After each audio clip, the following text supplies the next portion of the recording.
Welcome to California in Focus. I'm David Mastio, and today we're talking about hate littering and the First Amendment. What is hate littering and how does it apply to free speech? We'll learn today from Kenneth Schrupp, who is the California reporter for the Center Square. Kenneth, tell me about this bill.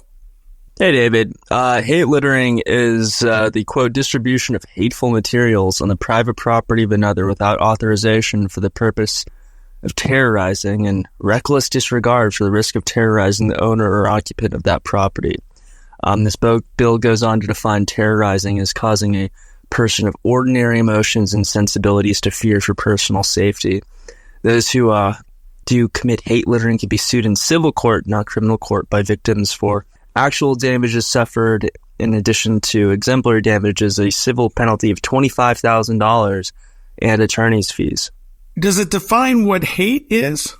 No, it does not.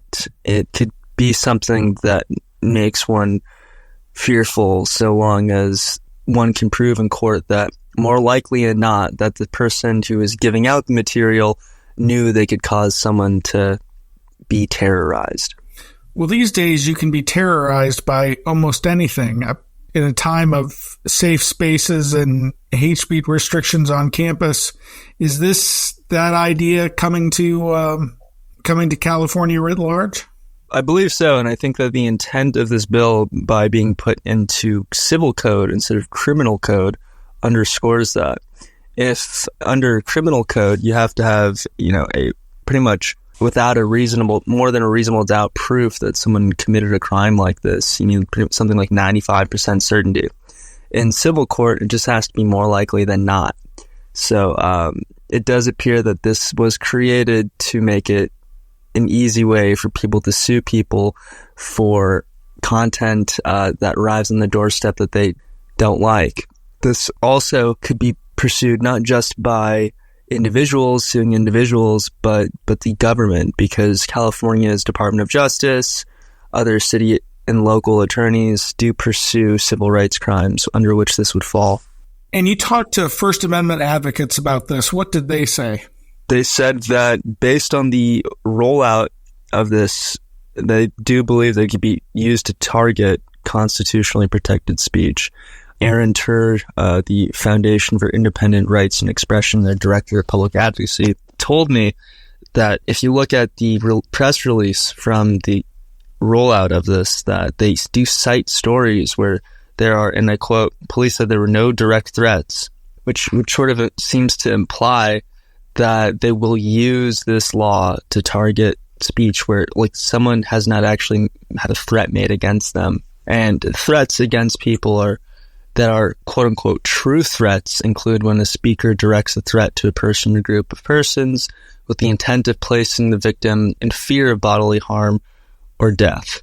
So that's the Supreme Court standard for what a true threat is, and it seems like the state's definition of true threat significantly differs from that.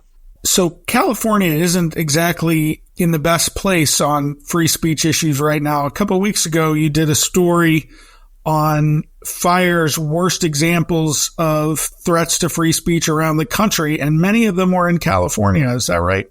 Yeah, this is true, and they were mostly focused on the worst censors in the United States, the state of California, the University of California system, even the California Medical Board have proven to be strong censors.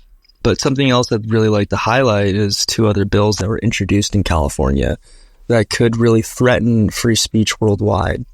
The first is a bill that would require social media age verification, which would pretty much give up anonymity for almost any social media platform one uses by tying one's form of identification that has their age on it to their use of social media. And if that doesn't pass, there's an even more extreme bill that focuses on influential, unverified accounts. So if you have a social media account with more than 25,000 followers, you'd have to link your address, your name, your email, your phone number. But if you have more than 100,000 followers, you'd have to go and produce your government-issued ID and have this information confirmed. companies that don't require you to do this could be sued out of oblivion, because this proposed law creates a right for state attorneys, district attorneys, even city attorneys to sue companies in violation out of existence. Kenneth, thanks for joining us today. Listeners can keep up with this story and more at thecentersquare.com. Are you tired of news that puts politics over people?